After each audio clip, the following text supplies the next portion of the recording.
Accessible Arts acknowledges the traditional custodians of the land on which we work, the Gadigal people of the Eora Nation.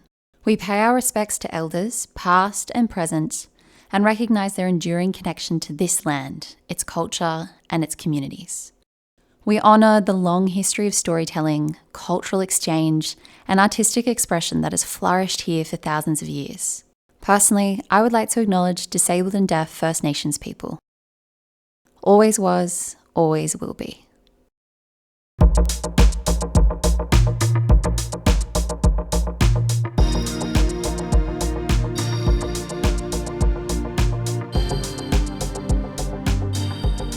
Hello and welcome to Access Ideas and Insights podcast, brought to you by Accessible Arts. I'm Bedelia Larenchev, and I'll be your host for the next 6 episodes. For any Accessible Arts fans out there, you might have guessed that this podcast was developed as an extension of our Access Ideas and Insights hybrid series.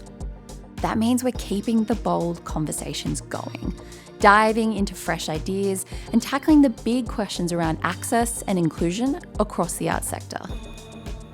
Each episode, I'll be joined by leading experts, including artists with disability to cultural sector influencers.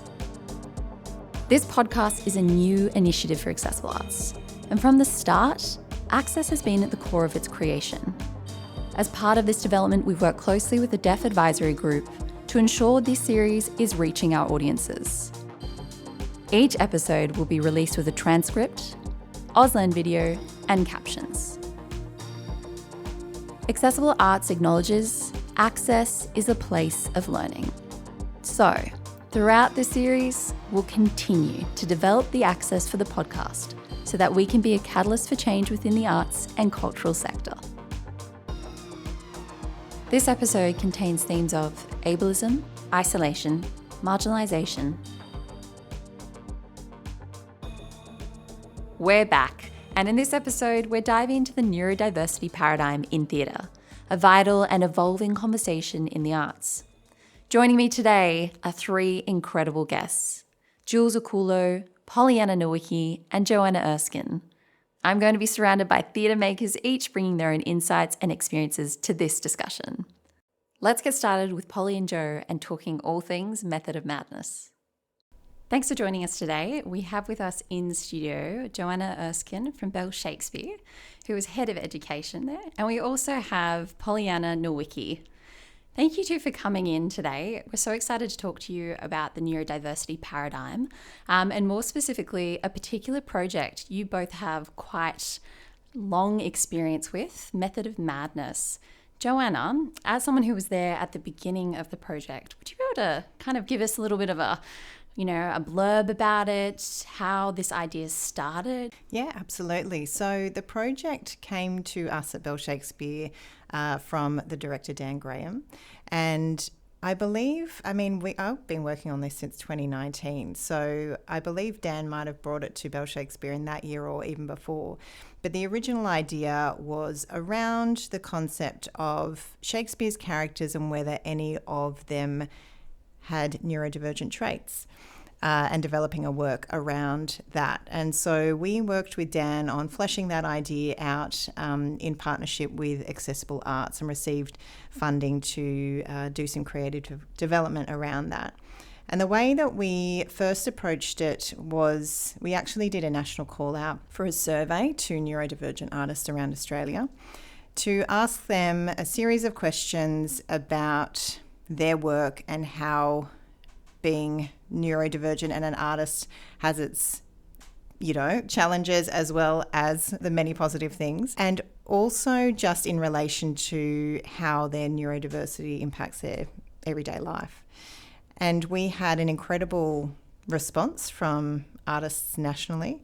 And from that, we were able to understand and kind of categorize the different areas of interest. And we worked then in a creative development with a group of neurodivergent artists and an access consultant working with Dan and members of our Bell Shakespeare team to explore and really interrogate this concept. And I think what happened over that process is that actually the Shakespeare component of the idea became, less relevant and went to the background, and what came to the fore was the experience of neurodivergent artists in the Australian performing arts industry and their very unique stories and the incredible barriers that they're faced with on a daily basis, and also in relation to their art. And that's where it developed from there. Yeah, that's basically a really awesome idea. I think what I find most enjoyable about the project is that you allowed, I feel like, the neurodivergency to overcome the project. You allowed it to become the foreground, which I think a lot of programs can become obsessed with, like background and the original idea, but you're allowing the future of the project to roll through. Polly, I'm very curious because you're actually part of this program. You were one of the artists who connected with it. Where did you land in on the program? Was it in those sort of early call-outs? Yeah, absolutely. In 2019, I think I heard about the surveys and I contributed my experience to it. As soon as I heard Dan was attached, I'd known him for a while, and I was excited that somebody was finally talking about or asking us about our experiences. So that was so wonderful to just spend hours answering questions on a survey. I think I wrote like 3 essays. I'm pretty sure, classic can't stop explaining myself. But then after the second surveys, I felt this sort of impetus to want to be part of the project. And I think I did send an email to Dan, and I bumped into him as well. And I really expressed that I found a lot of interest in the project, and I was lucky enough to be asked to come in for the second development, the physical development in the room that we had at Bell Shakespeare in the rehearsal rooms. And that, I tell you, my friends, was a gift. It was amazing to have neurodivergent and neurodiverse artists sit in a room together with neurotypical artists as well, and we sat and listened to each other and kind of built a little bit of a community together. And it was such a safe, warm, fuzzy place that we didn't want to leave. We almost forgot about what we were doing, and then it came to the point of like having to show something. And it sort of did come full circle in a way as well in the end, because Joe spent a lot of time writing the project. It did come sort of full circle to Shakespeare's language and characters as well through telling Joe our journeys. She was able to sort of culminate and find those comparisons between characters like Macbeth or characters in As You Like It, such things, and she pulled out all those quotes and put them into the show that sort of helped in a way. I think what's very interesting is you talked about this process being a huge part of just sitting together, sharing stories, and I have to say, like, that's quite unusual. That's not our normal collaborative process in development, especially like Polly coming from theatre and that sort of trained background. How did just sitting with community and I guess establishing your own, terms of engagement, how did that feel? How did that work? Joe, if you could also join in there, kind of like combining all these people's stories and creating a new subculture almost in theatre. Yeah, so the way that we approached that second creative development, because of course after the first creative development, I went away. My role on this has not only been to support from the Bell Shakespeare side, but I'm also a playwright and a dramaturg. And so I was basically the listening ear in the room, taking in all the stories and synthesising the information from interviews and surveys, weaving in the Shakespeare and working out the best way to navigate this story.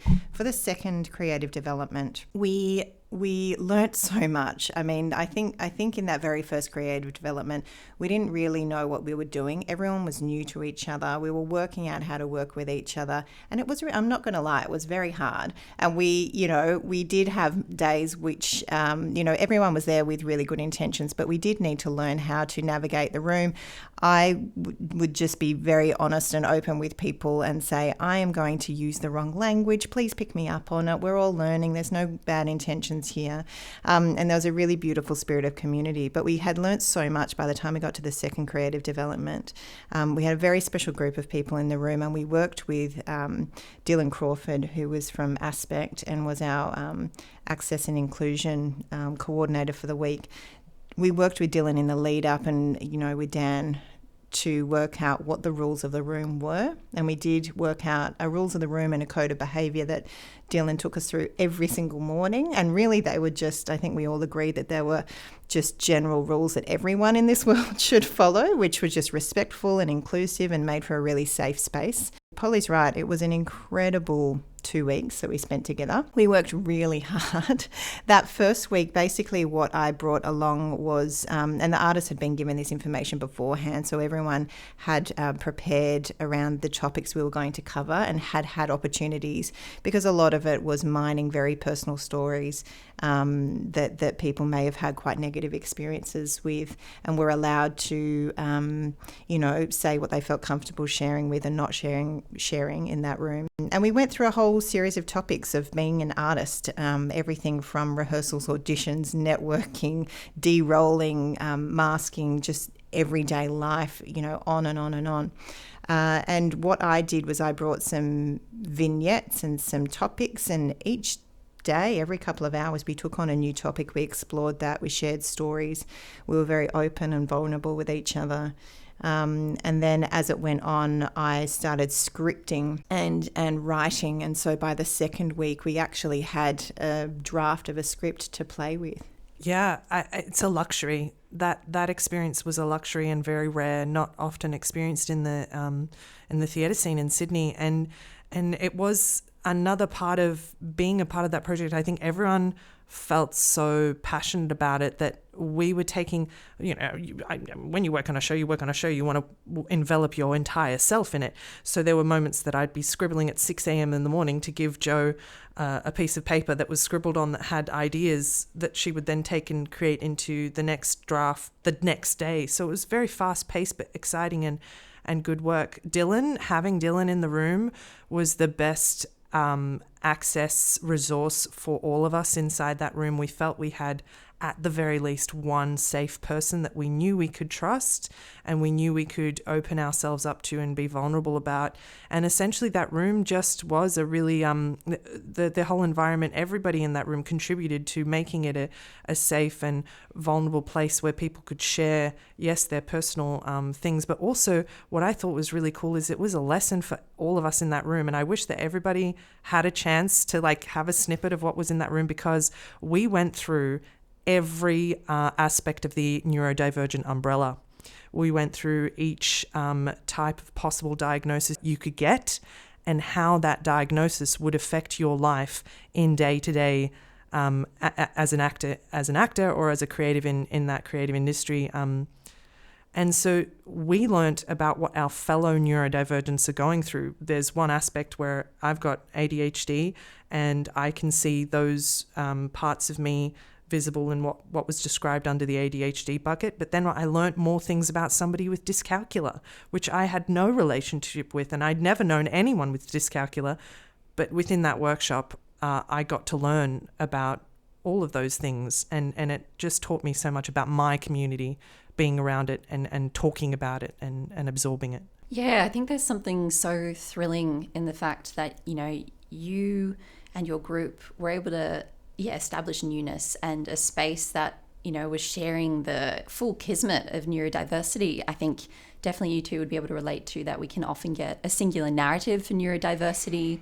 And I definitely, something like that pulled out from what you two spoke about was how there was the ability to unburden, unmask, and to share, what sometimes is viewed as a negative, but it was done in a way because of the combination of that access sort of coordinator and carer and the role of Dylan, and as well, Jo, your capacity to be able to pull big themes of personal identity into, dramaturgy and storytelling. There's something quite thrilling in that, I think. And I'm very curious about what is that experience. What is it you're going to or have pulled away that's going to, be implemented into your future art making? Maybe Polly, I can see you nodding. I'd love for you to yes. share first. Oh, well, as soon as the project started, after the first week, I was converted to neuroqueering immediately. I just couldn't stop myself. And since then, I've been barreling like a train with no end, just trying my best to throw out as much neuroqueering as I can, sharing as much information, education as I possibly can, resources in any avenue, whether it's in conversation with someone in a foyer or on my Instagram. I'm really trying to spread the awareness and spread the conversation on that since that project. If I can take anything away from the experience that you two were a part of with this Method of Madness, is that you created a space of unlearning. And I think that seems like an enduring, powerful factor to do with neurodivergency. I'm very curious, Joe, your response about what do you think personally you're going to take away from Method of Madness? Oh my goodness, being part of the development over a long time now of this project, and I'll out myself as a neurotypical ally. It's really interesting. Often I was just the neurotypical in the room. I'm a profoundly different person by being part of this project. Really what I'd say is that it's changed in every way that I interact with the world, because I now know so deeply what people are living and what their reality is. And it's certainly impacted my work at Bell Shakespeare extraordinarily. I'm just aware of so much. Even going into any kind of rehearsal room, I'm now aware of all of the sensory, challenges that can be in that room, the light, the smells, the sound, that we've got the right, and so any kind of program or any kind of situation where I'm running a program with people in the room, whether it's a rehearsal or a teacher training or students, I'm asking questions so that everyone feels comfortable in the space that I never would have asked before, and encouraging people to say, if something's not okay and if you don't even feel right voicing it out loud in this group, come to me and ask me, because we don't want anyone to feel uncomfortable or to struggle. And there are just basic needs that need to be met that I don't think I was aware of until I did this program, this project. Gee whiz. It's just an amazing program. I'm sorry, but I find it so exciting to hear within those mainstream institutions, like Bell Shakespeare, that neurodivergency is infiltrating this sort of space. And just exactly what you mentioned about now when you go into rehearsals, that impacts those small moments for you, and it will have a continuing growing effect of impacting and benefiting exactly actors, your co-workers, anyone who continues to mask. And I just kind of wish I was in the room, not gonna lie. I guess, with that, I know I'm kind of buzzed to know what's next for Method of Madness. What's the next steps? What can people look forward to? Yeah, so what we did at the end of that 2 week, we did a reading, a showing of the work in progress, which was a staged reading. The response was absolutely extraordinary. And I should say that this is a work that has always been designed for neurodivergent and neurotypical audiences for different reasons. It is designed to educate and illuminate and enlighten and open the eyes up of neurotypical audiences to the neurodivergent experience. And it's meant to be for neurodivergent audiences a validation of seeing real stories and real people and real experiences on stage in a way that's not inspiration porn, and it's not a sob story, and it's funny, and it's real, and it is a fictionalized series of vignettes that jumps in and out of the life of a performing artist, and in many different ways. That feels different, and we were always intending to make a show that doesn't exist, isn't out there, and it's disability led by and directed by a neurodivergent director and performed by neurodivergent artists. So we delivered a draft at the end of that 2 week process, had an extraordinary response in the room. And the intention, we're still working with Accessible Arts and Dan Graham on an intended season and production, full-scale production of this play. Our intentions are, we're very ambitious because we think a lot of people should see this show. And so we do want to take it on a tour that can be seen by audiences across Australia. Holly, did you want to add to that? Oh, I was going to just say the steps have already been taken in my life. I've been employed by Bell Shakespeare and Accessible Arts since the project. And I've been now educating as a teaching artist for Bell Shakespeare and teaching fellow neurodivergents. And I've been very kindly trained by Joe and Bell Shakespeare to spread my continual awareness of my neuroqueering within those environments in a structured Shakespearean way, of course. But it's been amazing for me to already take those steps forward.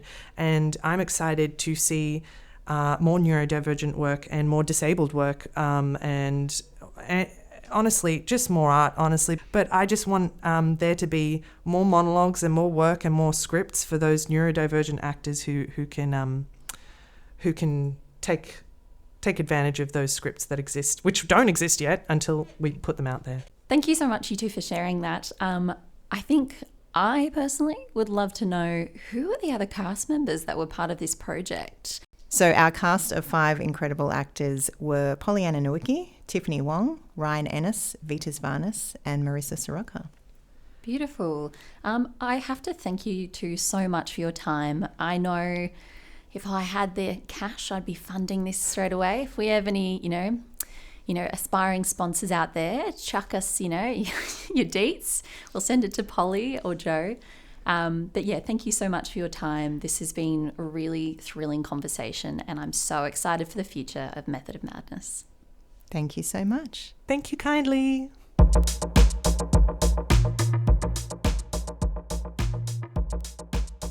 Now we're going to deep dive with Jules Orcullo. Hey Jules, thank you so much for joining us today. You're an awesome playwright, a songwriter, a dramaturg, a facilitator, just this beautiful cinnamon roll of roles. I love that. Yeah. Thank you for coming so much. It's so exciting to have you here. Thank you for having me. Yeah, neurodiversity. It's such a big concept, such a big spectrum. And I know I'm very keen with your experience to understand a bit more about how you perceive neurodivergency or neurodiversity in itself playing out in creative processes. What's your take? Ooh, you're asking me for a take straight up? Big things. I see neurodivergence in my experience as just the way in which I process the world. So however processing takes place in the body, in the mind, in the spirit, in the soul, it's just the processing of the world. And so because creativity is by its very nature the act of processing some parts of the world and perhaps creating something from that, be it imaginative or be it synthetic or syncretic or something like that. It's kind of not two different things. For me, it's just the one. So neurodivergence and creativity is the one same experience. And I think some of the things that characterize my specific creative experience are informed by neurodivergence, such as synthetic thinking, so X plus Y equals the shape of a teardrop, or divergent thinking, so the horse slipped on a banana in Wales. I don't know, but these are some of the things that inform the ways in which I both process things in the world and then put them into practice and put them into motion. Yeah, no, I love that response. I feel like I just heard like the echoing yes of like thousands, millions of people agreeing with you. It definitely spoke to me. And I'm curious about then with, your experience in theatre and working as a dramaturg, have you seen any sort of like intersections between like theatre's core principles and then, intersecting with neurodiversity paradigm? Interesting question. I really like this question because I think it's very easy for people who identify as neurodivergent to think of our concepts and our ways of processing the world as in resistance to that which we think is the norm, that which we perceive as the norm, particularly in theatre. So I really like this question because there are things that may be convergent about the ways in which we think and the ways in which theatre tradition has unfolded. which makes all of the sense because neurodivergent individuals and artists and collectives have been powering theatre since its inception. If it even had an inception, if we even think of that as a real thing, perhaps theatre is immemorial. And so neurodivergence has been a part of theatre making since the dawn of time. And we can see that in lots of different ways. I think actually when I think about neurodivergence in theatre tradition, I think about ancient forms of theatre and also Indigenous forms of theatre or colonised forms of theatre. If we take Western traditions as an example, things that I think of as resistant values in current theatre landscapes are things like don't repeat yourself too often, don't have a chorus, don't have a refrain. But in ancient forms of theatre, we see that as a very core part of it. Currently, we might have something like characters don't say what they mean. Characters must act entirely in subtext. And if they express exactly what they mean, that's quote-unquote naff. But if we see in an ancient form of theatre or in an Indigenous or colonised theatre, or even anything as recent as like Shakespeare, we see characters turning to the audience and saying and expressing exactly what they mean to as precise a point as they can manage it within their own idea of the language. I think, yeah, what's beautiful to pull from that is, you know, you're offering such a great perspective on how theatre itself seems like an inherent forum for neurodiversity, that paradigm, because, you know, as you said so eloquently about like, you know, exactly, it feels like neurodivergence and neurodiversity in general, it's been built into the arts from exactly memorial or in inception. With that, I'm kind of curious about the difference between the sort of explicit versus implied representation of neurodivergent experience in storytelling. I think especially because historically we can see a lot of texts that, you know, everyone's like, come on. Yes, that character's neurospicy. Like we can tell, like people in the community, like I see myself here. Yes. And so I'm curious about what you see as like the future of neurodivergent storytelling. That's a really great question. And I guess that being like, we're at this really interesting part in neurodivergence in storytelling, or at least in sort of like narrative forms of storytelling that are widely accessible to the public.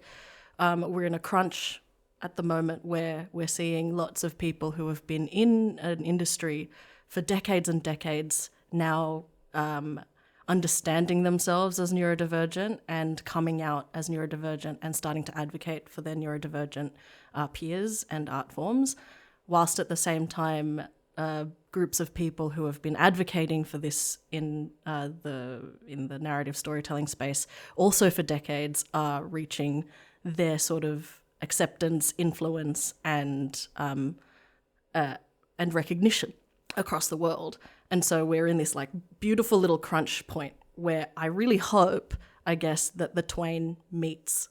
And I think one of the problems with implicit representation, maybe right now, because we're in this little crunch point, is that sometimes an implicit representation of neurodiversity carries with it a lack of accountability to a community.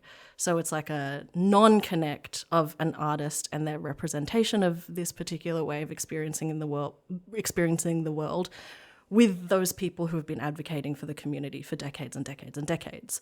That's one of the problems that may occur with implicit representation right now when we're in this crunch. And so what I'm hoping for the future is that even when representations aren't necessarily explicit for a creative reason or for a personal reason, that there's still a level of advocacy and responsibility that is taken on by that artist in the way that many groups of people have been doing for decades and decades. We just want to see that. Jules, you come from a place of so much knowledge holding, I think, in theatre and arts in general. You wear so many hats in a variety of spaces and in how you space make and tell stories. I'm curious then how you see the actioning of the neurodiversity paradigm playing out in all those different slots, I'm sure they would have intersections, but I'm curious about like from page to stage to the, you know, backstage workings of an organization. My instinct says that it's playing out very slowly across all of those different parts of theatre making. It's playing out a lot faster in the creation spaces and in artist development spaces. And quite a lot of that has to do with artists being forward-thinking people and artists being genuinely caring and broadly interested people. And so in my experience, I guess, of space holding, the way I get to express that and is mostly through dramaturgy and facilitation. In my other roles, I'm kind of like the material that needs to be molded. But in dramaturgy and facilitation, I get to create rooms. And so in the writers' rooms that I have been facilitating, for example, the one that I facilitate at STC, I run a relaxed room. There's a framework tool that I stole from Terrell Alvin McCraney, and it sets up, I guess, some of the boundaries that every person has when they're co-designing their perfect or ideal space in which to learn and to work. And a lot of those values are values of neurodivergent people, be it around sensory sensitivities, be it around the use of vocal space, be it around harms and discriminations and aggressions.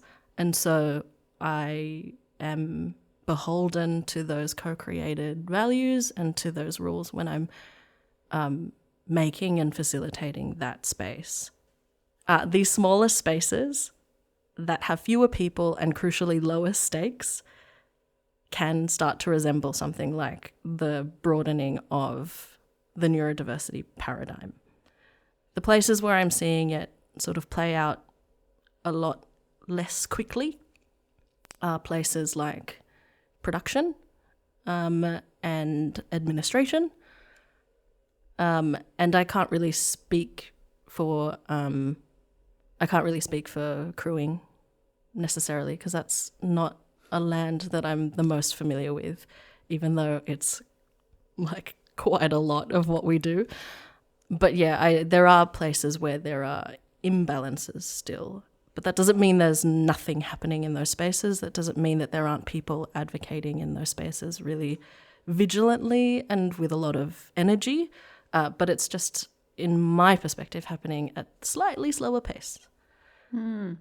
Yeah, I really love how you focus on sort of like this language about like, yeah, the freedom of like lower stake spaces, and how, you know, when we look at co-design, it can allow sort of this paradigm to flourish, but as well just like humans to flourish, Yes, like artists exactly. to flourish. And I'm very curious then, like, yeah, what values would you take from those sort of like sacred spaces almost? What would you encourage, you know, the bigger organizations or institutions to take up or, you know, uplift? That's a good question. I think really it's like case by case. What part of the organization, what part are we focusing on, and what is it that they're trying to accomplish together? Because really all we're doing, particularly in theatre, is trying to gather a group of people to do something with a shared purpose for people who have a shared experience of a particular thing that we're trying to stage. And so in order to do any of those things, I think what we definitely just need to consider is the whole of the human. And the whole of the human could mean anything from their responsibilities outside of the shared thing that we're doing, their way of processing the world, i.e. their neurodivergence or their cultural and historical experiences, and I guess what they want out of the space as well. I think those things are general across all of these different pockets trying to create something with a shared goal. Jules, you're quite the knowledge holder. I think you're a bit of a smart cookie. And that's a personal bias, yes. Oh dear. But I'm very curious about some examples in the industry, maybe that you've engaged with, that you've worked on, maybe ones that you've made. I know a few of yours that I'm like, Jules, speak about them. So, yeah, if you could talk about works that you're just like, hot diggity, they're really like nailing neurodiversity paradigm, or they're working towards that goal. I will say that I really am hopeful for the future of neurodiversity representation, and in particular that of femme neurodiverse individuals. One that comes to mind is Thea Jade, who is at Shopfront right now and is creating a work called Manic Pixie Meltdown.